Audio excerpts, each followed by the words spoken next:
Bonjour à toi. Aujourd'hui, je voulais te parler de la notion du leader bienveillant. Pour commencer, essayons de nuancer un peu les choses. Aujourd'hui, dans notre société, on nous présente les leaders comme les leaders politiques, les grands chefs d'entreprise, comme des personnes charismatiques qui ont réussi. Mais déjà, on ne nous parle pas de leurs difficultés, de la résilience et de la persévérance dont ils ont dû avoir. Et je pense que c'est très important de d'exprimer toutes les facettes de la réussite. Je veux dire, aujourd'hui, je suis très heureux de voir sur certains médias des stars, des personnes qui ont réussi dans la vie, et d'expliquer aussi tous les travers de la réussite, toutes les difficultés de la réussite, et aussi tout cet excès de reconnaissance qui peut être des fois un peu envahissant. Et ça, je trouve c'est un aspect intéressant. Mais parlons aussi de cet aspect leader.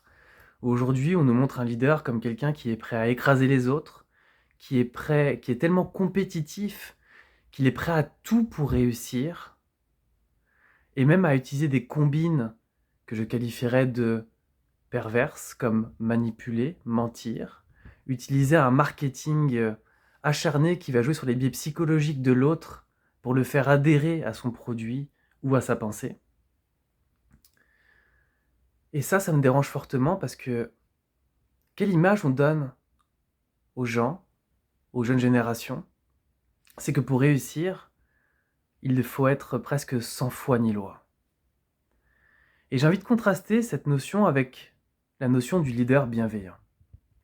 Pour moi, un leader bienveillant, c'est une personne qui a à cœur de grandir, de croître, de se transformer, mais aussi d'amener avec lui ou elle les personnes qui l'entourent, de leur permettre à ces personnes qui les entourent de devenir elles aussi des personnes charismatiques qui osent exprimer qui elles sont et qui osent être qui elles sont, qui les aident à trouver leurs pépites et leurs compétences pour pouvoir les exprimer autour d'eux.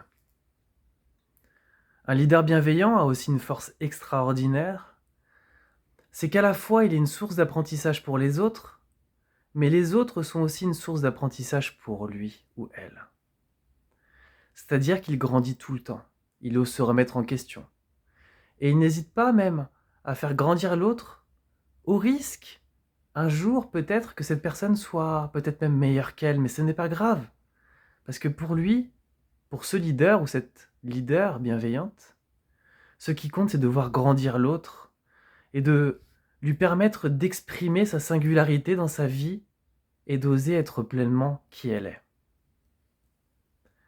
Maintenant, voyons une deuxième notion. Comment pouvons-nous devenir des leaders bienveillants dans le monde dans lequel nous sommes? Ce qui m'horripile parfois, c'est que on définit la réussite, le fait de réussir par la volonté ou le fait de transcender ses peurs uniquement. C'est-à-dire que si tu n'y arrives pas, c'est que tu manques de volonté. Si tu n'y arrives pas, c'est que tu n'arrives pas à transcender tes peurs. Mais non, ce n'est pas que ça. Certes, il y a un élément de vérité, c'est-à-dire qu'on est tous capables de réaliser ce qui compte pour nous. Mais tout ne se résume pas qu'à la volonté ou à la capacité à transcender ses peurs. Quand on regarde ces sociétés de compétition permanente, où aujourd'hui un enfant qui réussit va être poussé et un enfant qui est en retard va être mis de côté. Il va être mis dans des filières technologiques, au lieu peut-être de le pousser ou de l'aider à grandir. Et encore, je n'ai rien contre les filières technologiques parce que aujourd'hui on a bien besoin de plombiers, on a bien besoin de couvreurs, et ces métiers sont tout aussi louables qu'un PDG d'une grande entreprise. Donc comment est-ce qu'on veut amener une personne à se sentir fière d'être qui elle est, si déjà on ne pousse pas ceux qui sont en difficulté à grandir, et si en plus on dit qu'il y a des bons métiers et des sous-métiers? On a besoin de tous ces métiers-là dans notre société pour qu'elle puisse fonctionner. Donc je veux dire, Comme je vous disais à l'instant, un plombier est tout aussi important, un métier tout aussi louable qu'un PDG d'une grande entreprise. Ça, ce serait important qu'on puisse déjà prendre conscience de ça.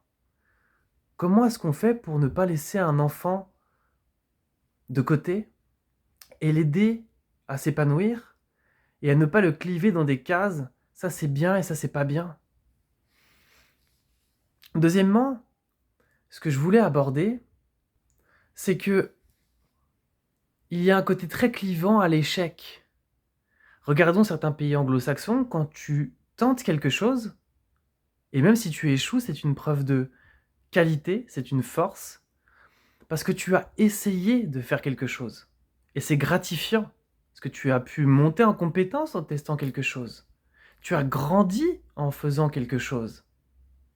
Alors que par exemple en France, quand tu te plantes, excusez-moi le terme, mais t'es une merde, t'es nul. T'y es pas arrivé.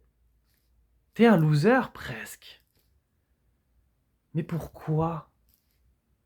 Comment est-ce qu'on peut donner envie à des gens d'expérimenter des choses, de sortir de leur zone de confort, de tenter cette chose pour apprendre des choses, alors que si elle se plante, elle sera dégradée, elle sera mal vue, et tout simplement, elle sera rabaissée dans son estime d'elle et sa confiance en elle. Donc, comment pouvons-nous avoir envie de tenter quelque chose, de tenter une aventure, quand on prend ce risque énorme derrière d'être vu comme un ou une moins que rien? Ça m'énerve d'entendre ces choses-là, de voir ces choses-là. J'aimerais tellement voir des gens expérimenter beaucoup plus de choses et oser être pleinement qui ils ou elles sont. Et vient maintenant une autre notion qui me semble aussi fondamentale pour comprendre pourquoi ou comment est-ce qu'on peut se déployer dans les meilleures conditions. Prenons deux cas de figure. Prenons le cas de figure numéro 1 et essayez de vous projeter dans cette situation. Je trouve qu'il n'y a pas mieux pour ressentir les choses. Imaginons demain, on vous donne l'argent suffisant, un toit, de quoi vous nourrir, des relations gratifiantes qui vont vous permettre de grandir, d'avoir un terreau nourrissant autour de vous. Imaginons, on vous offre ce terreau fertile. Est-ce que vous ne seriez pas plus créatif? Est-ce que vous ne seriez pas plus entreprenant? Ressentez cette chose-là. Et vous réaliserez que quand vous êtes dans un terreau fertile, sécurisant, vous ne mobilisez pas d'énergie dans votre survie, mais vous mobilisez de l'énergie dans ce qui compte vraiment pour vous. Et vous êtes dans les meilleures énergies pour être créatif. Donc je ne dis pas que il faut être dans les meilleures énergies pour être créatif. Il y a des gens qui, dans le stress, dans la difficulté, sont ultra créatifs. Mais je pense que nous pouvons être vraiment créatifs quand nous rencontrons et quand nous vivons dans un terreau fertile. Et ça, je pense que c'est important. Imaginez maintenant une autre situation. Vous manquez d'argent, vous avez des relations peu épanouissantes et vous êtes en survie en permanence. Vous utilisez toute votre énergie pour votre survie. Et à quel moment il vous reste du temps pour être créatif, pour être pleinement vous-même, vous épanouir et tenter des choses? Je pense que c'est une réflexion qu'il faudrait qu'on puisse avoir plus souvent dans notre société. C'est comment est-ce qu'on peut créer un terreau fertile? Regardez par exemple deux types d'enfants. Un enfant qui a vécu dans un terreau fertile a plus de chances de réussir. Je ne dis pas que l'école est épanouissante ou non, mais a plus de chances de réussir qu'un enfant qui n'a pas vécu dans un terreau fertile. Sans porter de jugement, parce que peut-être que ses parents ont vécu aussi une vie difficile qui les a amenés à être ce qu'ils sont, mais imaginez un enfant qui a vécu de la violence, qui a vécu dans un terreau insécurisant. Comment voulez-vous qu'il réussisse tout simplement à l'école et qu'il réussisse dans sa vie? Je ne dis pas qu'il n'y arrivera pas, mais il ne va pas avancer avec les mêmes acquis qu'un enfant qui a vécu dans un terreau fertile. Et je pense qu'en tant qu'adulte, c'est la même chose. Quand on vit dans un terreau fertile, on est beaucoup plus créatif et on ose beaucoup plus de choses. Parce qu'aussi, on a un environnement qui va nous soutenir, qui va nous accueillir comme on est, qui va nous donner des clés pour être qui on est pleinement. Et donc demandez-vous quel type de société vous voudriez voir et quel type de personne vous voudriez être. Est-ce que vous voulez une société où on puisse vivre dans un terreau fertile et peut-être voir notre société s'épanouir, grandir et se transformer à une vitesse peut-être folle, mais dans le bon sens?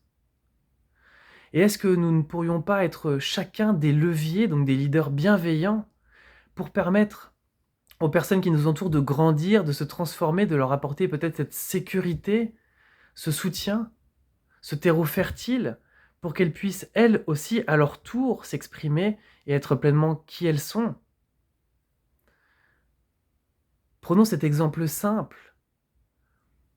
Je vais prendre l'univers du jeu de société. J'ai des personnes que j'accompagne, que j'aime beaucoup accompagner dans ce milieu-là, par exemple, que j'aime profondément. Ce n'est pas une question de volonté, ce n'est pas qu'une question de peur. Si on les amène à être en confiance, si on leur montre à quel point elles peuvent être compétentes, à quel point elles peuvent être bonnes, à quel point elles peuvent réfléchir, mettre en place une stratégie, elles prennent en confiance en elles. Prenons un autre exemple, quand je fais mes ateliers sur la thématique de l'amour, par exemple. Qu'est-ce qui fait que les personnes rentrent pleinement dans l'expérience et osent pleinement s'ouvrir et être elles-mêmes? Elles se sentent en sécurité, elles se sentent en confiance, elles se sentent bien. Donc s'il y avait un mot de la fin à donner sur cette notion de leader bienveillant, essayons chacun d'incarner cette prestance, cette stature de leader bienveillant. J'apprends aux autres et j'apprends des autres.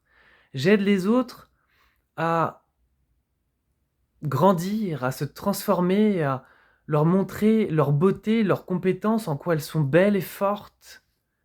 Qu'est-ce qu'elles peuvent apporter à notre monde?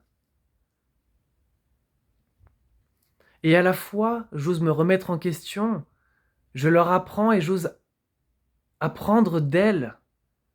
Je les pousse à être la meilleure version d'elles-mêmes quand elles se sentent prêtes à cela. Et si nous sommes de plus en plus nombreux et nombreuses à devenir des leaders bienveillants, à offrir ce terreau fertile aussi aux autres et à s'entourer de personnes qui nous offriront aussi un terreau fertile, à nous unir, à nous réunir pour grandir ensemble, à la fois individuellement par notre cheminement et à la fois collectivement en nous apportant les uns aux autres nos compétences, nos qualités, nos forces et aussi parler de nos fragilités, de nos difficultés pour aider l'autre à cheminer et à comprendre aussi ce qui peut se passer lors de ce cheminement. On va pouvoir créer de magnifiques choses ensemble.